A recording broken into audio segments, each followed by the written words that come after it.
जामशोरो में केवी फीडर में आणिजा थियल शख्स जो लाश हथायो आहे। इतला ते पुलिस पहुची मड अस्पताल मुंतकिल करे छॾियो आहे। Brake news वाकिरंदासीं। जामशोरो खां हथायल लाश सुञाणप हिन वक़्त ताईं नाहे थी सघी, पुलिस जो चवणु आहे।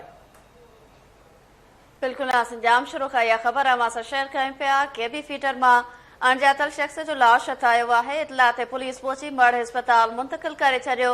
पुलिस जो चवणु आहे त हथायल लाश जी सुञाणप हिन वक़्त ताईं नाहे थी सघी। बिल्कुल नासी ब्रेक न्यूज़ वाकिरंदासीं। जामशोरो खां केवी फीडर में अणॼातल शख्स जो लाश हथायो आहे। इतला ते पुलिस पहुची मड अस्पताल मुंतकिल करे छॾियो आहे। पुलिस मूजिब हथायल लाश सुञाणप हिन वक़्त ताईं नाहे थी सघी।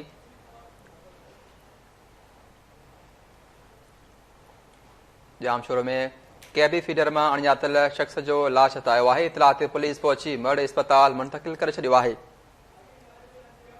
इन हवाले से जामशोरो में लाइन ते मौजूद है अज़ीम बारिश। जी अज़ीम, छा तफ़सील आहिनि?